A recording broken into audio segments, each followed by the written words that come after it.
Bonjour, donc on va s'intéresser dans cette vidéo à la définition de la fonction enthalpie.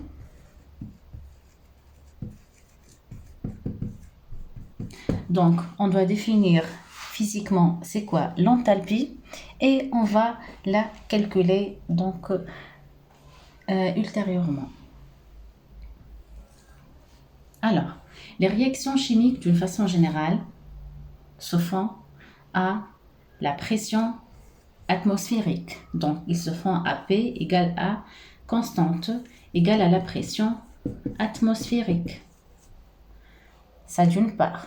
D'autre part, la plupart des réactions chimiques se font avec un dégagement ou bien avec un échange d'énergie avec l'extérieur, essentiellement sous forme de l'échange d'une quantité de chaleur. Mais ici, on va mettre l'échange de la quantité de chaleur, il se fait à une pression constante. Donc, on va mettre Q indice P. Donc, par définition, l'enthalpie, c'est la quantité de chaleur échangée lors d'une réaction chimique avec l'extérieur à pression constante, généralement à la pression atmosphérique. Donc, la question qui se pose, c'est QP ou bien la détermination de cette chaleur particulière. Donc pour cela, on va s'aider du diagramme de Clapeyron à pression en axe désordonné comme d'habitude et à volume en axe des abscisses. Je vais considérer deux états d'équilibre d'un système. Donc je vais passer de l'état d'équilibre 1 à l'état d'équilibre 2. En insistant bien sûr que ça se fait à une pression constante. Donc, j'ai passé d'un état d'équilibre 1 de paramètres pression et volume V1 à un état d'équilibre 2 de la même pression P mais de volume V2. Le système à l'état 1 est caractérisé par une fonction d'état qui est l'énergie 1. L'état d'équilibre 2 caractérisé par une fonction d'état ou bien énergie U2. En utilisant le premier principe de la thermodynamique, on a démontré que la variation de l'énergie interne, j'insiste bien sur la variation. Donc, s'il vous plaît, le fait d'écrire que U égale à Q plus W, en premier principe de la thermodynamique plutôt, c'est une écriture fausse. Donc, on écrit toujours que delta U, c'est égal à Q plus W.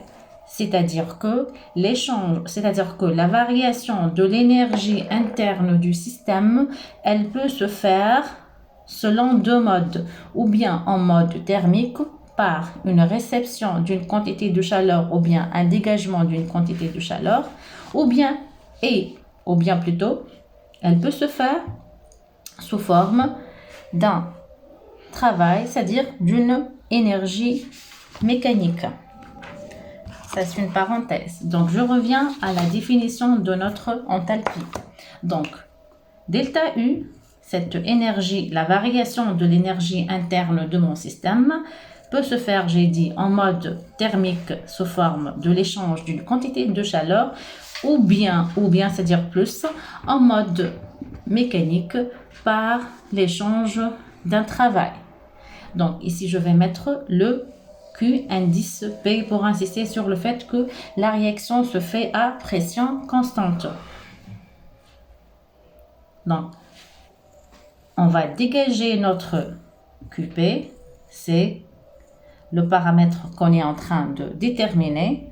QP égale donc le delta U moins W. Et on a démontré dans une vidéo précédente que le travail W, c'est égal à moins la pression.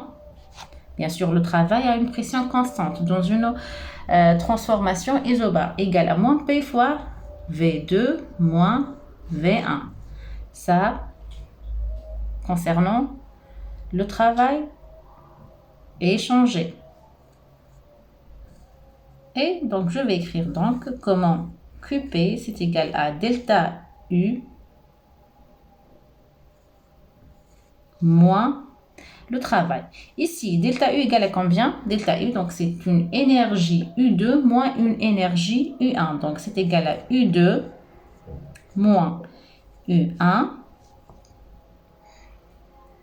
moins, ça va donner un plus P fois V2 moins V1.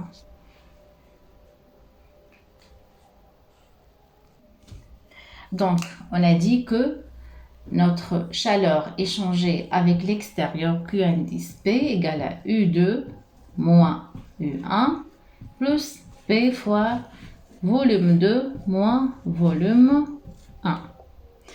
C'est égal à quoi? Donc, c'est U2 moins U1 plus PV2 moins PV1. Si je vais rassembler les paramètres en indice 2 et les paramètres en indice 1, qu'est-ce qu'on va trouver? On va trouver que QP est égal à U2 plus PV2 moins U1 plus P fois V1. Alors, qu'est-ce qu'on remarque? On remarque que c'est la même fonction. Donc, c'est la même fonction f, mais avec des indices différents. Donc, les indices, ce sont des indices de l'état en question. C'est-à-dire que ici, j'ai les indices de l'état 2, c'est-à-dire c'est une fonction de l'état 2 moins une fonction de l'état 1. Donc, c'est pour cela on dit que ici, la fonction UI plus P fois VI, c'est une fonction d'état. C'est une fonction d'état. Et en fin de compte, c'est notre enthalpie H qui est égale à U plus P fois V. Donc ici, la chaleur dégagée, c'est égal à H2 moins H1. Donc H, elle est définie par l'énergie interne plus P fois le volume de l'état. On revient ici par exemple, l'état 2 ici, l'enthalpie à l'état 2, c'est l'énergie interne à l'état d'équilibre 2 plus la pression fois le volume à l'état d'équilibre 2. Donc, la fonction enthalpie se compose d'une fonction énergie interne, c'est l'énergie interne, plus le PV s'appelle énergie élastique. L'énergie interne, c'est l'énergie nécessaire donc pour l'existence du système. Elle est additionnée à une énergie élastique. L'énergie élastique, c'est en fait le travail que le système doit exercer contre la pression extérieure pour occuper son volume V. Donc, on a défini la fonction d'état, l'enthalpie, comme étant égale à l'énergie interne du système plus la pression fois le volume à cet état. Alors, pourquoi on a dit que la fonction H, c'est une fonction d'état? Parce que elle est donc composée de quelques paramètres d'état. Le volume, c'est un paramètre d'état. Donc, la pression aussi, l'énergie interne aussi. Donc, ce sont tous des paramètres d'état. Quand on dit des paramètres d'état, c'est-à-dire qu'il nous décrit ou bien il nous donne une idée sur l'état du système. Par contre, le travail n'est pas une fonction d'état. La chaleur ici n'est pas une fonction d'état ou bien un paramètre d'état. Ce sont des modes d'échange d'énergie ou bien un mode d'échange d'énergie thermique ou un mode d'échange d'énergie mécanique. Ils ne sont pas des fonctions d'état. Alors, on va revenir sur la fonction enthalpie, sur la fonction d'état enthalpie, et on va voir comment est-ce que notre enthalpie varie. la variation de notre enthalpie. Donc, c'est égal à la variation de la fonction U plus P fois V. Donc, c'est égal à c'est la variation de l'énergie interne plus la variation, du travail ou bien de l'énergie. On l'a appelé l'énergie élastique. Donc, la variation de l'énergie interne, on l'a définie donc, dans le premier principe de la thermodynamique. Donc, c'est la variation élémentaire de la chaleur moins ou bien plus le travail, c'est-à-dire moins P fois dV. Plus ici, donc, ce sont deux variables, la pression et le volume. Donc, on va donc dire plus V fois dP plus P fois dV. Donc, c'est égal à dQ, la variation élémentaire de la fonction chaleur, moins P dV plus P dV plus V dP.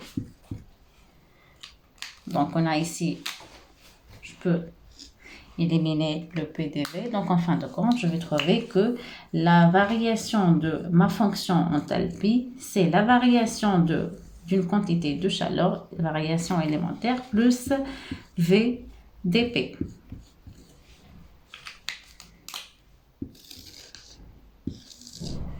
Alors, maintenant, il faut insister sur le fait que la fonction, comme on a déjà dit dans des vidéos précédentes, la fonction, ou bien l'énergie thermique chaleur, elle est proportionnelle à la variation de la température. C'est-à-dire que si je n'ai pas de variation de température, je n'ai pas de chaleur. De la même façon, on a défini l'enthalpie H. L'enthalpie H, on l'a définie aussi comme étant une chaleur échangée avec l'extérieur, donc dégagée par une réaction chimique à une pression constante. Donc, si je n'ai pas de variation de chaleur, on n'a pas certainement de variation d'enthalpie. Donc, elle est aussi, donc, on va dire que l'enthalpie aussi, elle est proportionnelle à la variation de la température. Donc, ici, on peut dire que Q égale à 0 à des transformations isothermes, c'est-à-dire si T égale une constante. Donc, pour les transformations isothermes, on n'a pas de variation d'énergie sous forme de chaleur. De la même façon, H ou bien delta H égale à 0 si la température reste constante. C'est-à-dire pour les réactions isothermes, on n'a pas d'échange de chaleur et on n'a pas aussi d'échange d'enthalpie.